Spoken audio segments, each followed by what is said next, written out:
Have the Jacksonville Jaguars gotten better or not? I'll answer that question in just a second here on Locked On Jaguars. You are Locked On Jaguars, your daily Jacksonville Jaguars podcast, part of the Locked On Podcast Network, your team every day.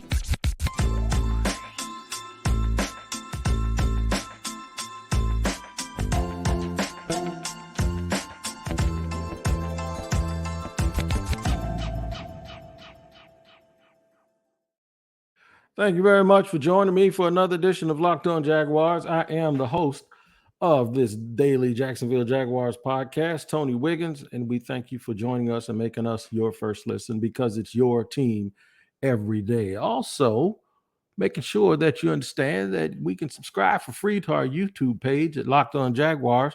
Make sure when you do that, you hit that like and subscribe button because it helps the show, and to make sure that you don't forget that we are audio available everywhere where you get your podcast. Make sure you check in every day to make sure you don't miss an episode.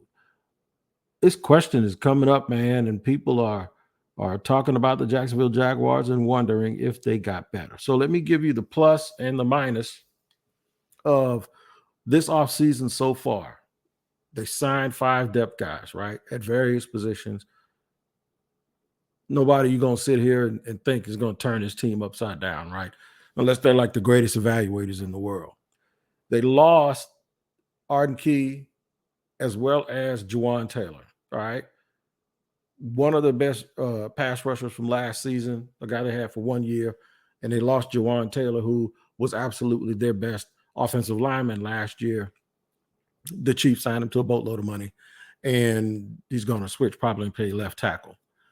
The Jaguars believe that the presence of Walker Little combined with the return of Cam Robinson, they feel like they can continue on with that. And plus whatever they get in the draft, that they decide to draft someone at that position. Add in Calvin Ridley, who the Jaguars traded for his rights last year at the trade deadline with the Atlanta Falcons, and Calvin Ridley comes in. He's in phenomenal shape from what I understand. He actually did get reinstated. So there's your main plus minus. Didn't lose very much, in terms of the coaching staff, at least the guys up top. That's it. That's the plus minus to wonder whether or not this team is better or not. And you notice I did not say better or worse because it's hard to say they got worse. And I don't think it's if you're not getting better, you're getting worse. I don't think that's the case in this particular situation because I think there are more variables involved in that, and that's what we'll discuss here today. Did they get better or did they not get better? Are they a better team than they were the last time you saw them play? I don't think so. Are they a worse team? I don't think so. I think if anything, they've kind of stayed the same a little bit in a different way. They're going to be more explosive offensively, at least at the skill positions. Calvin Ridley is that guy. So we're not going to even have any pretenses about that. He is that dude, and he can absolutely play. They don't need a number one receiver now. There's some talk that they may need a guy on the outside with more size. I may agree with that, but I don't think that they need a pure number one receiver anymore. And by the way, Evan Ingram works for both sides because they franchise tagged him. He's not on a long-term deal, so we'll see how that ends up turning out.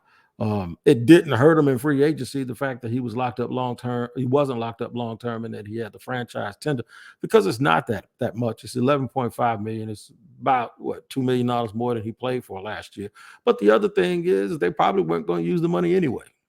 If they wanted to sign somebody else, the Jaguars could free up some more money some kind of way because we all know the cap, while it's real, it's also real flexible when you need it to be. So whether they've gotten better or not, it depends on how you want to look at it. So we're going to take a look today at the things that they've added versus the things that they've lost in depth, and understand that they still have a draft and how they're going to get with the draft. Segment 3, I'm going to let you know the 2 things that they may be banking on other than development and who they get in the draft. A couple of things that are probably emotional or psychological that they are probably banking on. And we'll wonder, is that enough? Because those 2 things are real and they do exist, and that's familiarity and consistency. So we'll talk about that. Calvin Ridley, he adds so much more dynamic ability in terms of the entire route tree, in terms of just whooping people deep and also catching something quick and making something out of it. So I think he's a really, really good player. I think he's a top 12, top 13 wide receiver in the National Football League when he's on. And I don't think, I think by getting him reinstated this early and him having a chance to get around the guys and he's going to be a part of training camp, I think it's going to turn out real well for Jacksonville in that respect. I think it's going to help Calvin Ridley. It's going to help ETN, all of the other skill players. It's just super, super easy for us to forget that the game isn't just about having a whole bunch of guys like that, i.e. Miami, right? It's not just about having all of those guys. There's about a whole bunch of other things that need to happen in order for your team to be good. Just on paper, though, I think the Jaguars receiving core, I don't know if I want to say it's top 10, but I'll tell you it's close. I'll tell you, it's really, really close. If you base it on the production they had last year with what you expect and what the expectation is with adding Calvin Ridley, the best version of Calvin Ridley, it's pretty close. It's around that top 10 area because Christian Kirk showed himself last year that he is a heck of a slot receiver. He is a dude that you can depend on from a route running perspective, and he catches damn near everything in sight. He had 1 or 2 drops last year, but that went. Zay Jones needs to be a little bit more consistent, but Zay stepped up in some of the biggest moments of the year. And with his role changing now to be what Marvin Jones Jr. was last year, man, it gives you the insight that this is how you actually add a dude that's going to actually bump a guy down, but the guy who's getting bumped down probably doesn't see it and probably isn't angry. He knows when they go out and spend money on Calvin Ridley and they don't do much else in free agency, what that means. That means that Calvin Ridley's going to come in here and catch some balls, right? And if he catches the balls that he's supposed to, it's actually going to take away from a lot of other guys who were putting up career stats. So nobody is going to bellyache about that stuff. It's just all about moving and pressing things forward. Last year, when Zay got signed, he was taking stuff from guys who were here at the time, who moved on. Marvin Jones didn't bellyache about it. Everybody welcomed everybody in. So I don't think there'll be any chemistry problems with that. The question is, and this is a question that I don't even want to think about it. The question is how good are they going to be at keeping Trevor Lawrence upright? That's going to be the key. Is it going to be a trade-off, or are these two things going to work hand in hand? Would you rather have a more explosive receiver and a less chance that Trevor Lawrence actually stays upright? Now, I know there's somebody out there that's going to hit on some stats, and they're going to talk about Trevor's release point and why Juwan looked so good because Trevor got the ball out quick. I don't think they were trying to get the ball out quick because they were afraid that Trevor was going to get sacked. Because if you were afraid that Trevor was going to get sacked, it probably would have addressed the offensive line in free agency more than they did, except for adding two depth guys. I just think that's the offense.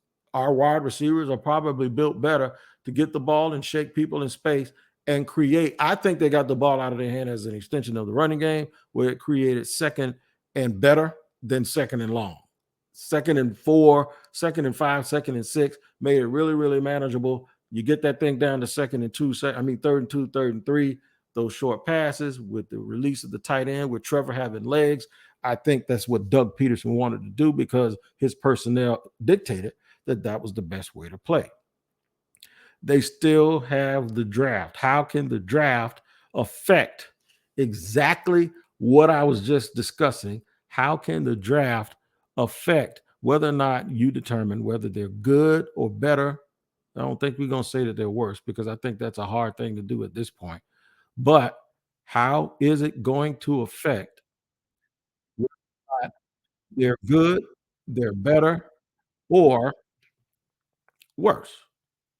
All of those questions need to be answered, and we're going to answer them here in just a second on Locked On Jaguars after I let you know about today's sponsor, which is FanDuel. FanDuel is the truth, man. And grand slams, no hitters, and double plays are back, and there's no better place to get in on the MLB action than FanDuel, America's #1 sportsbook. That's right, because right now, new customers can get Step up to the plate with a no sweat first bet up to $1,000. Just go to fanduel.com/locked on, place your first bet, and get up to $1,000 back in bonus bets if you don't win. That's right. Now, I've been watching social media and I've been hearing people talk about baseball already, and all of the baseball nicks, I call them, they are all over pitching rotations and who's running and who's doing what. In real baseball versus home run baseball. All of that stuff is very important for you to know before you make your wager, so don't miss your chance to get a no sweat first bet up to $1,000 when you join FanDuel today. Just go to fanduel.com/locked on to sign up. FanDuel, an official partner of Major League Baseball. And we officially welcome you to the Locked On Jaguars podcast segment 2, as we discussed the Jacksonville Jaguars and their prospects for this season. Have they gotten better or have they gotten worse? A lot of talk yesterday that they're a worse team now than they were at the end of the year.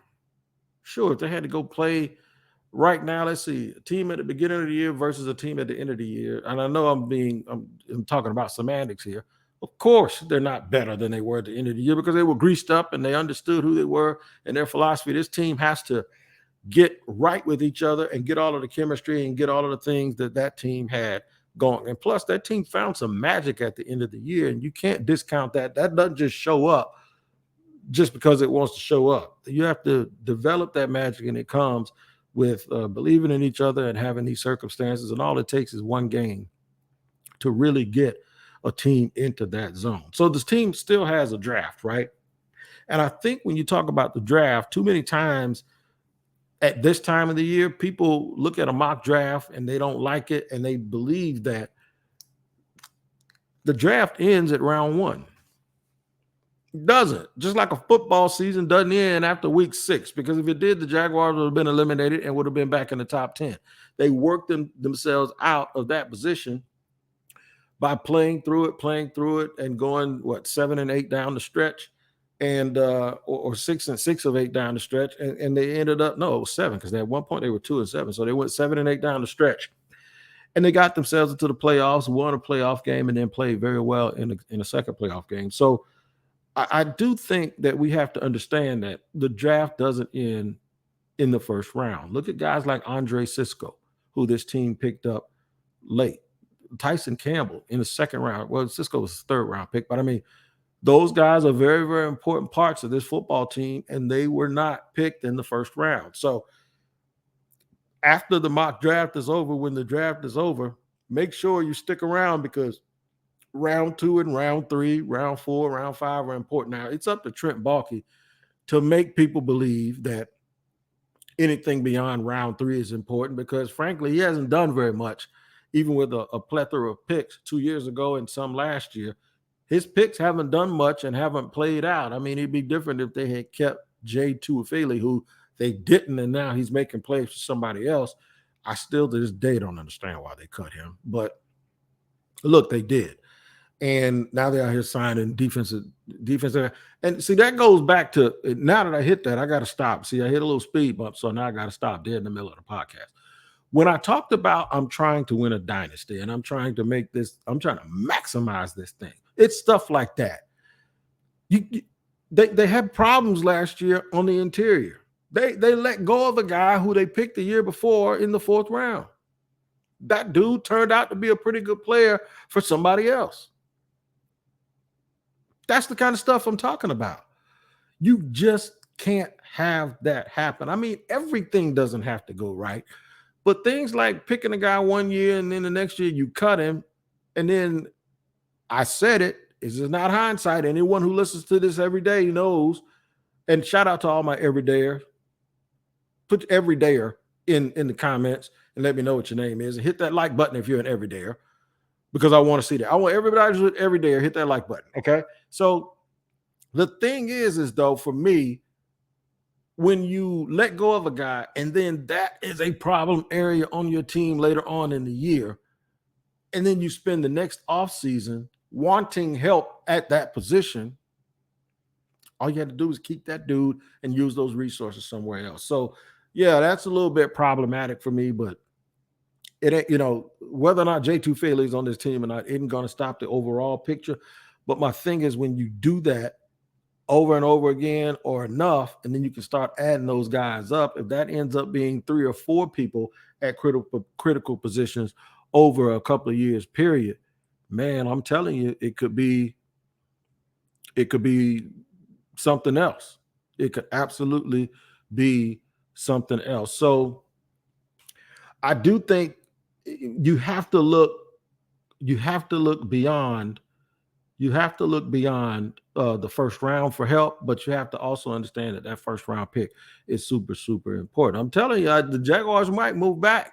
They might move back and just load up on that second round, because I think that's a sweet spot. And if what's in front of them's gone and they don't want to reach up for anybody, then they might end up coming back to the pack a little bit.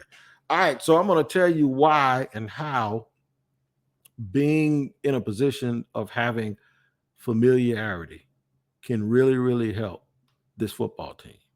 And what do I mean about familiarity? I don't just mean everybody knowing each other. I don't mean everybody just sitting around, calling each other by their nicknames and everybody knows the other kid's birthday. I'll tell you exactly what I mean by familiarity in just a second here on Locked On Jaguars. After I let you know about Ultimate Football GM, our sponsor for today. Man, today's show is brought to you by Ultimate Football GM. You heard me talk about the mobile game app, and you've never, ever, ever thought you'd make a good GM. Half of y'all got to be thinking you make a good GM, because you get on me all the time about everything that I say about the GMs. But you got to give this game a try. It's not as easy as you might think to create a dynasty. You have a lot of stuff you have to do when you play the Ultimate Football GM.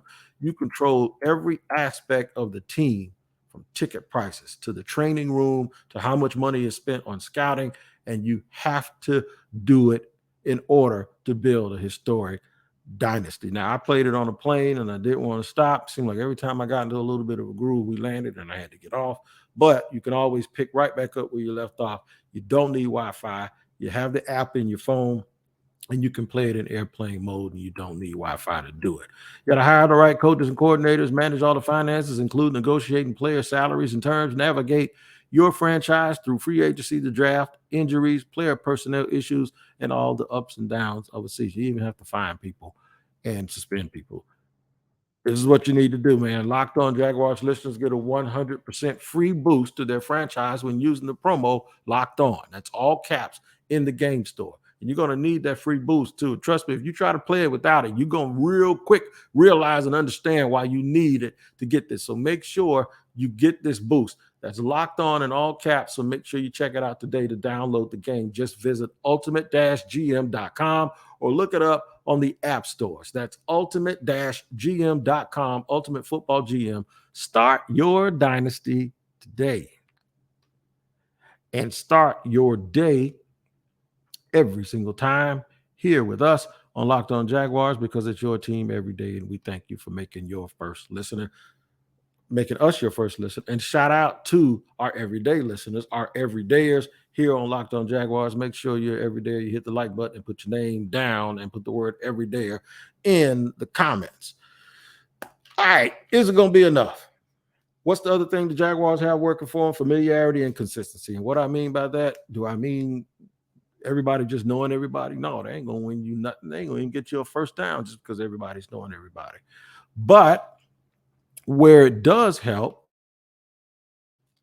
it helps in this area. Last year, Doug Peterson came in, didn't know a soul. Didn't know anybody on last year's team, right? Had to figure everybody out, had to learn everybody, had to know what buttons to push with everyone. And that's a difficult thing to do. It's a difficult thing to do when you first come to a team, especially a team that has been bruised and battered. What did Public Enemy say? Bruised, battered, and scarred, right? From one, guys who had been here a long time, they lost a lot. They lost a whole bunch. Guys who had only come in with Urban, they lost a lot too, because they didn't get a chance to exactly see what the NFL was about in year one. In fact, they saw the total opposite. It's like Game of Thrones, right? It it it it really, really could have thrown a lot of these guys off, especially the young dudes. So Doug Peterson had a whole task, and we discussed that with him last year, and things that he wanted to do, and things that he needed to rebuild their confidence and just rebuild their trust in management, right?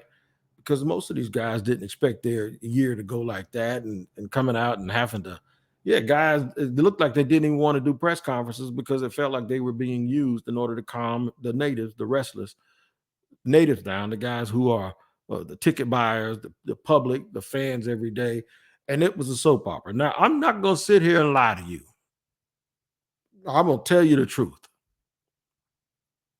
As bad as that year was, it was fun doing podcasts because that was the only time I could come out and rip the team like a new one every single day. And the fans agreed with me because normally fans don't agree with you when you do that. They didn't mind me doing it then because it was a crap show, right? Well, now the familiarity and the consistency is this. Doug knows every single person. He knows how they move. He knows how they work. He knows what buttons to push. That's a different from last year to this year. Those guys know each other now. They know the coaching staff. There's more trust. There's this team will come in above ground at an even level playing field. They won't have to be dug out of the dirt. They won't have to be pulled out of the ground like Doug Peters is a coach. He's not an ecologist. He ain't gonna be trying to identify remains, of the regime that was Urban Meyer. What he's going to try to do is lift those guys up and continue to build them.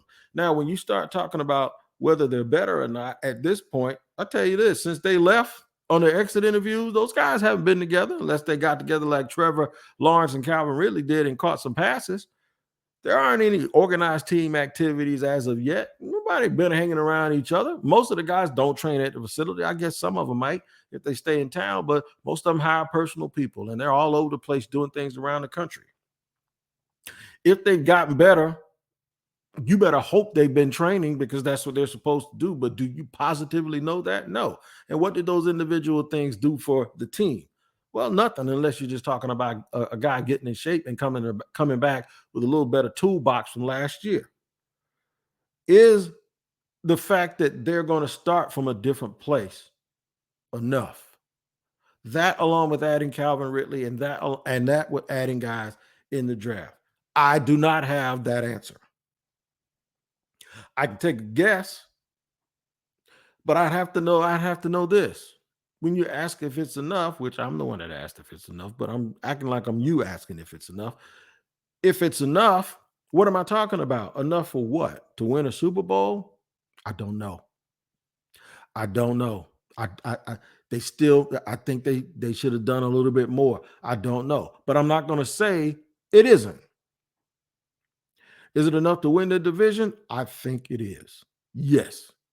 And part of that is because outside of the Jacksonville Jaguars, the rest of this division is a crap show. It was a dumpster fire last year, and anything that those teams do to improve is going to be an improvement. Okay.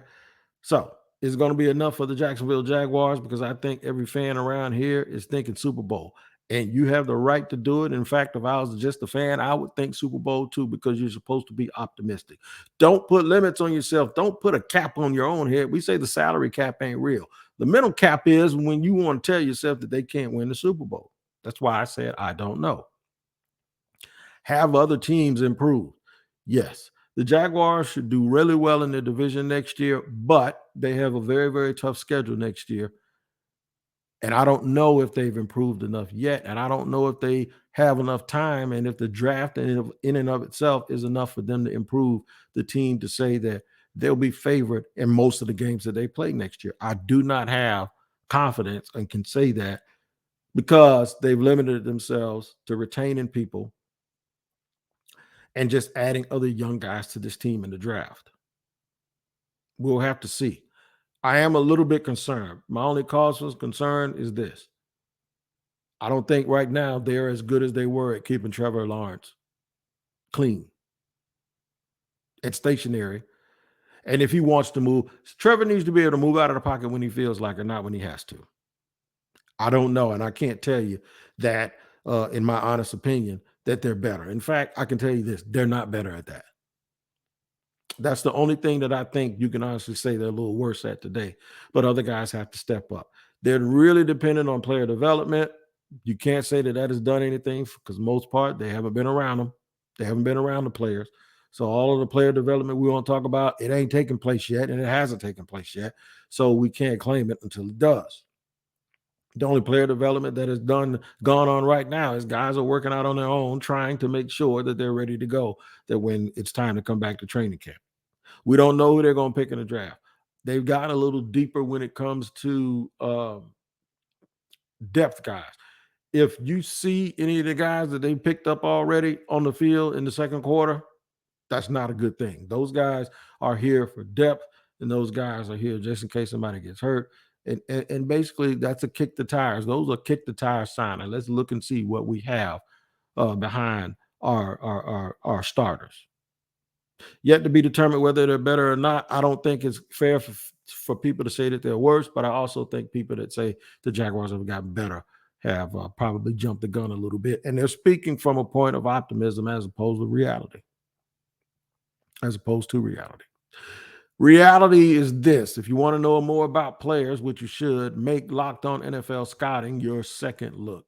Kyle Krabs, Joe Marino, the draft dudes are the absolute truth, and they can let you know exactly what it is about all of these prospects that you hear about the Jaguars bringing in and allowing yourself to open your head up. So make sure you check it out. Make it your second listen with Locked On NFL Scouting. It's on YouTube. They're part of the Locked On Podcast Network, where it's your team every day. Tune in more later on this week, tomorrow, and forever. We're going to do this every day until up to the draft. We're getting closer and closer. Look, we've already done our mock draft. I'm not telling you who I picked. We've done our mock draft. Our mock draft was done a week ago for Locked On.